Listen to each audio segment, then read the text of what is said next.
Welcome to Innovating Education, the podcast where we explore groundbreaking ideas and practices reshaping how we learn, teach, and lead. I'm your host, Dr. Riley Williams, and today we are honored to have an exceptional guest, Dr. Jody Miller, with us.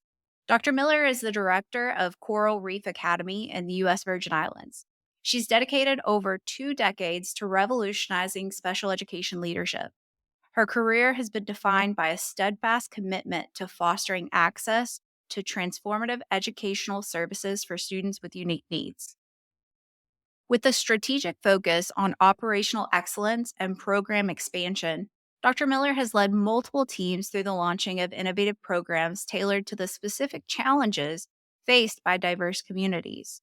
Her expertise in educational leadership, communication, and child development has helped countless students achieve their fullest potential. Today, we'll explore Dr. Miller's inspiring journey, her actionable insights for educators, and her vision for the future of inclusive education. Whether you're an educator, a school leader, or simply passionate about empowering students, this episode is sure to leave you inspired. Dr. Miller, thank you so much for joining us today. Yeah, thank you so much for having me and for that introduction. Well, your career has been defined by a mission to empower students with unique needs and support educators who work with them. Do you mind taking us through your journey and what inspired you to focus on behavioral strategies in inclusive education? Sure. So I started out teaching, and I think, I have always had a love of children, interacting, hanging out. I have many, many, many cousins. So I grew up with kids and caring for them. And so when I graduated college, I knew I wanted to teach. I wasn't, I didn't know at that time that I wanted to teach in special education. And so a position opened up in a boarding school in Middle Tennessee for kids with disabilities and adults with disabilities. And so I applied and where I started my career. So I started teaching. I taught for about 3 years and then went into the administrative part. And mostly because at that time, the school I was working at, we opened another school for kids specifically with autism. And so I started directing that school. And within that sort of time that I was there, I knew that I needed to, have some education in terms of the behavioral responses and taking care of kids behaviorally because that's the students that we were serving. And so I moved to California. I had born and raised in Tennessee and moved to California and started to work in applied behavior analysis. And I became a BCBA. The ABA field did not fit me exactly. I really loved schools. And so I went back I spent 3 or 4 years in ABA and then I went back into the school setting, working with kids with various disabilities and working in a non public school, but serving the public sector. I spent 13 years there and ultimately became the director of two schools. And so we opened up a second branch in California, then moved to the Virgin Islands. I really, really wanted to work with under-resourced, underserved students. And that was here. And so I moved in July of 2023. And so the idea when I moved here was I would open up another school. And so we were able to accomplish that. And so every single position that I've been in thus far, I've helped open additional schools for kids. It's really enjoyable for me. I love being able to put something in place, see it executed, and it be a benefit for the community. And that's certainly the case here. The school that I work in now is the only school in the Virgin Islands, the US Virgin Islands, that caters to kids with disabilities. And so, opening up a school on another island was important for that community. And so I'm proud of my work. I'm proud of what we've myself and all the folks that I've worked with have been able to accomplish. And I just love it. I mean, there's no other way to explain it. I just feel fulfilled by the work I'm doing. So, from your vast experience, what do you see as the most critical gaps or challenges in classrooms today that need our immediate attention? I don't think I'm going to say anything that anyone on this podcast is not heard before, but obviously we have so much shortage in qualified staff, and that's in the public system, in the private system, in our non-public schools. We're just seeing a dwindling of teaching and support staff, and so that's a big barrier to serving a student properly and appropriately. we have tons of strategies, tons of ways to support kids, but without people, staff to implement the strategies, it's really not going to work. And so we're in a big conundrum pulling people into our profession. I firmly believe if we had the number of people we actually need, we would be making a huge difference in the lives of many kids. Lots of districts in our country are not equipped with the people they need. So that's a big gap. I think that one of the other areas that I feel is really important is that we need to take a step away from sort of this traditional approach to educating students. And I even think that in a general education sense, kids need to move, kids need to be up, they need to be involved, they need to be social. And, sitting down at a desk and hearing the lecture and then following up with a worksheet is just not capturing everything that we could be doing to educate our kids. And it also doesn't prepare them. So I really feel like we need to take a step back, look at this sort of traditional response that we have and alter it. And we have to do that in the teacher training programs. Teachers need to be prepared for entering a classroom and being able to not just sit down at your desk, listen to the teacher and do your worksheet. They need to have also some training in compassionate care. I think all teachers go into the profession wanting to be or having this goal of supporting and helping kids. And over time, I think that can dwindle most likely because of the lack of support coming from the need of other staff. But having that compassionate approach, it goes such a long way in what you're trying to accomplish with goals and educating students. Much the same way we want our doctors or our healthcare folks to have the bedside manner, we need our teachers, the people that are educating and caring for our kids to also approach our kids in that way. So, speaking of practical tools for educators, what are some specific actionable steps that educators could take tomorrow to improve classroom behavior and foster a more positive environment? Really goes back to sort of what I just said. We need to slow down. We have in this country have such a focus on, achievement scores and testing and what that, and those results that we forget to slow down and get to know our kids and really build that rapport. And that's been one of my biggest, well, it's actually my dissertation. I did my dissertation on how kids respond to staff in specific situations. And hands down, that data showed that when you put care and show interest in students, they perform better. And I absolutely believe that. Slow it down, take time to get to know your students and be interested in what they're interested in, build that trust. And it goes a long way in terms of changing behavior. We can talk about all the strategies that are already out there and proven to be effective, but without that one component, those strategies are not going to be as effective as they could be. And so, I think in the public sector, that is often overlooked because of the pressure of meeting evaluations and assessment scores and all those things that the teachers have to work through. And I wish, again, that was part of a teacher preparation program. Just kind of makes me think about favoritism and how if a student feels incredibly close with a specific teacher, they're just going to thrive in that environment. So I can really see what you're talking about as far as making those personal connections with Right. all students. Right. Yep. And all, I do mean all students. In my previous schools in California, we spent a lot of time talking about that and talking about the importance of sort of reestablishing students' perception of school because the kids I was working with, that had been damaged. And so we had to spend quite a long time with not a focus on academics, but a focus on building that rapport and making the students feel safe and that they have trusting adults in place. And then we can start to tick away at where the academics may need to come into play. So, prevention is often said to be the best strategy in behavior management. How Mhm. do proactive approaches help reduce classroom challenges? And what are some steps that teachers can take to create a more preventative culture?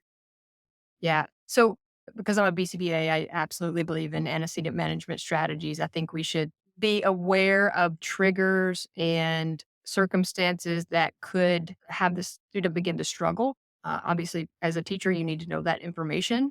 I also believe that we have to relax those sometimes so that the student experiences that particular situation and we are there to work them through it so that they have that skill set. I do believe in antecedent management, but I also believe that the kids should actually go through the events that are maybe making them feel, like they're struggling or challenged.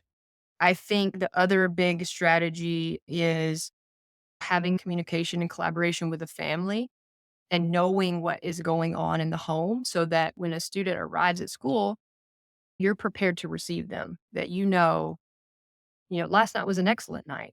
We were successful. We went to bed, ate, did our homework. On the opposite side, we need to know when it's rough so that we can relax our expectations maybe that next day when we receive the student and they're just not in the best shape. And that is an opportunity to build rapport. The student knows that you are taking care of them, that I had a rough night and I come to school. Maybe I didn't want to, but my teacher is there and she is understanding and giving me some time to pull it together. And that may be all day. And we need to be flexible as educators around the emotional needs of kids if we want them to perform academically. So, transitioning a little bit to students with IEPs and 504 plans, it seems like we need to tailor our behavioral interventions. How can teachers ensure that their classroom strategies are inclusive and effective for students with these unique needs? Sure. They absolutely need to be individualized. And first off, they need to be followed, right? The individualization, sometimes you're putting things in place that may not be in place for another student.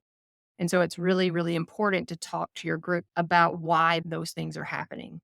What we do for student A may be different than what we do with you and student B, but know that the end goal is the same. We're supporting you in the ways that you need to be supported.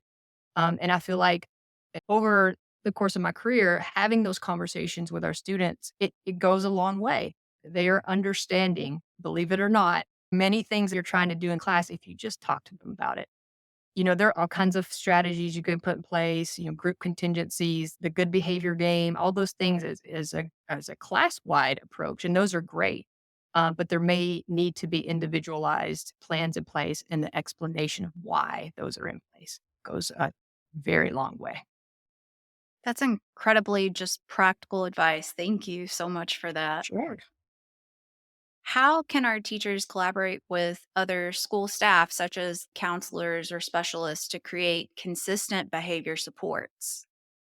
Yeah, I know this is a tough area, especially in bigger settings, but it is so very important. I've had the luxury of having all those team members under one roof. It is so productive. It is so efficient.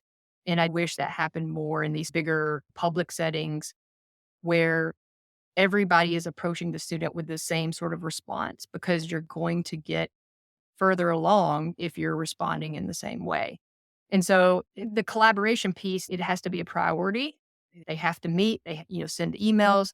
And I would say that, unfortunately it falls on the teacher because the teacher is right there and wanting the help. But he or she would be responsible for sort of getting that going so that that collaborative back and forth can happen. I don't have any profound advice for that. The professionals have to want to do it. They have to want to meet and make that a priority so that the collaboration, the sharing of ideas and strategies can be had. So, what do you think administrators can do to better support our teachers when they're struggling with classroom behavior issues? Be there as a support. A lot of time I see and read a lot from teachers about how administrators are not there. And so that collaborative approach is important that the administrator is there because they're often the individuals that may be working with the child if they're disruptive in class and they need to, take a break or sort of reset. So they need to know those practical strategies for the individual child. And again, it's making time to do that, making sure that your staff feel supported. You're there, you're talking with them and asking them, how can I support you? What can I do to make this easier for you? We're not going to call an IEP and change placement because of these things. We want to work through them, and the administrator has to be there for the teachers to feel support. So many educators feel overwhelmed by managing behavior alongside with all of our academic demands. What advice do you have for balancing that so that our teachers aren't being burned out? I know I'm going to repeat myself so many times through this because I do think it comes back to the sort of things we've already talked about. To prevent burnout, you have to have people. And we know there's a shortage, they're understaffed. And so that burnout is going to happen much quicker when you don't have people there to support and help you. And it comes back to the number of personnel. I do also think that while it's easier said than done, these are kids and they can be fun. And if things are hard, take a step back and let's have some fun and then re engage. And again, going back to the rapport, learning the interests of the child and being able to offer that in those times. But burnout's real. I think we've all felt it. Having the support, having the number of people that you need and the professionals you need is the answer. I firmly believe that, but there are big barriers to making that happen. What mistakes do you see educators make most often when addressing behavior, and how can we avoid them? Well, the kids are our kids. We're talking about kids that are on IEPs, kids that are having struggles. We need to remember our expectations need to be appropriate for the individual student. And so having expectations beyond that is just going to lead to frustration on the teacher's part. So, yeah, I mean, people are going to make mistakes, and especially if they're new and young teachers, it is important to ask for help. It's important to pick your battles. We need to leave behind the things that are not going to really result in anything other than the teacher trying to make their point or have their point across. Avoiding getting into, you know, back and forth battles with our students sometimes is hard because you're trying to accomplish something and the student is also trying to accomplish something. You just sort of got to let that go sometimes and move on. I also think that teachers and staff should ask for help, tap out, take a break, remove yourself if you're feeling frustrated.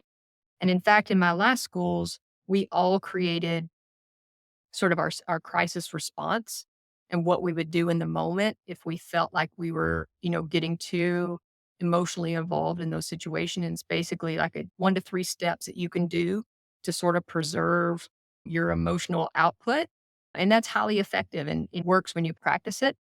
Um, and one of those strategies is the tap out. And so you got to have folks around to be able to tap out if you're getting overwhelmed. And so again, back to the biggest barrier of all is personnel. So, I have final question for you. Okay. If there's one mindset shift you'd encourage every teacher to adopt about behavior management, what would it be?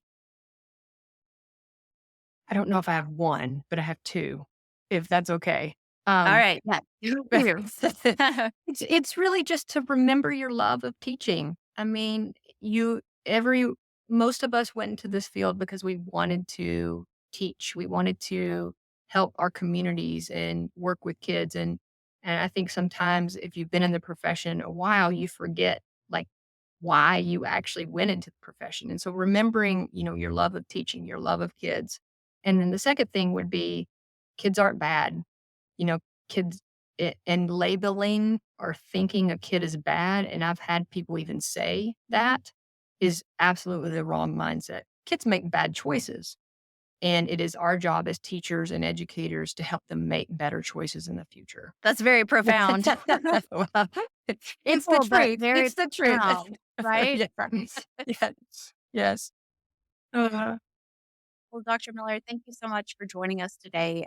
It's clear that your work is transforming the lives of educators and students alike, and we're so grateful to have had the opportunity to learn from you. it's my pleasure. Thank you.